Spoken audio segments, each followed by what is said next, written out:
Deuteronomio 23. Ang taong kinapon o naputlan sa iyang kinatao, kinahanglang dili ninyo paapilon sa katawhan sa Ginoo.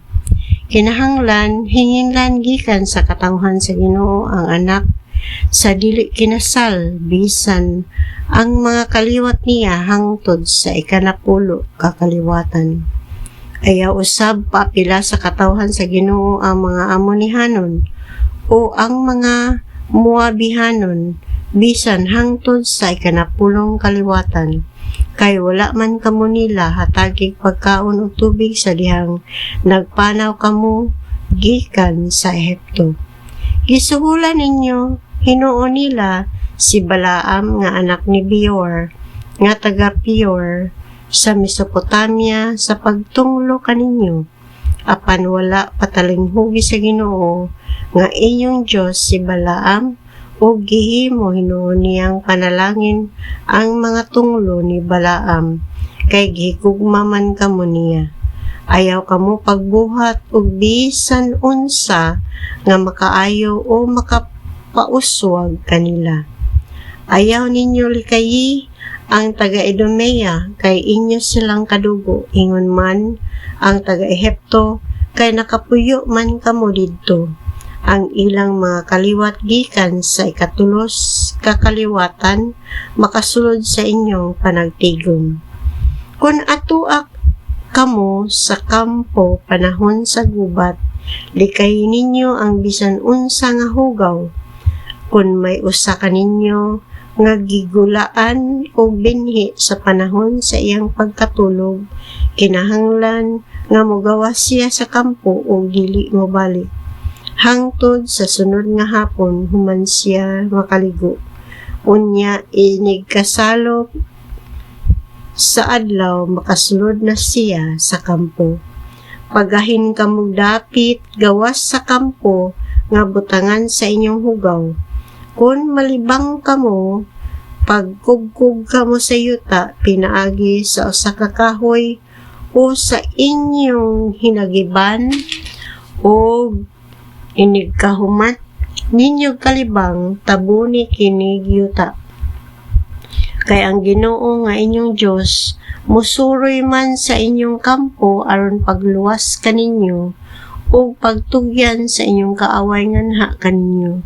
Busa kinahanglang limpyo ang inyong kampo aron dili siya makakitag hugaw o biyaan kamo niya. Ayaw papaulia sa iyang agalon ang usa ka ulipon nga milayas o midangop kaninyo. Papoy asya sa imong yuta bisag diin lungsura nga nagustuhan niya. Ayaw siyag daog-daoga. Kinahanglang walay Israelita, babae siya o lalaki, nga magbaligya sa ilang dungog didto sa templo sa mga Diyos-Diyos. Ug ayaw gayod ninyo gamita ang salapi nga abang sa babae ug sa lalaki nga nagbaligya sa ilang dungog, aron ibayad sa imong panaad sa Ginoo nga inyong Diyos. Gikasilagan kini sa Ginoo nga inyong Diyos. Ayaw patubuhi ang salapi, pagkaon o bisan unsa nga bayloon sa imong isig ka Israelita. Mahimong patubuan ninyo ang nabaylo sa usa ka langyaw, apan ayaw patubuhi ang inyong gipahulaman sa inyong isig ka Israelita aron panalanginan sa Ginoo nga inyong Diyos ang tanan ninyong buhaton didto sa nasod nga sa dili madugay mapanag-iya na ninyo. Kung gipanaad kamo sa Ginoo nga inyong Diyos, kinahanglang inyo kining tumanon, kay paninglon kini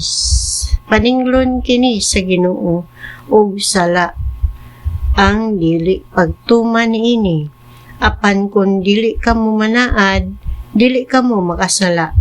Tumana gayud ang inyong mga panaad sa Ginoo nga inyong Diyos. Kung moadto ka sa parasan sa imong isikataw, makahimo ka pagkaon o paras kutob sa imong gusto, apan ayaw pagdalangad to sa inyo. Kung adto ka sa uma sa trigo sa imong isig katawo, makahimo ka pagpangutlo pinagi sa kamot apan ayaw gamitig sanggot.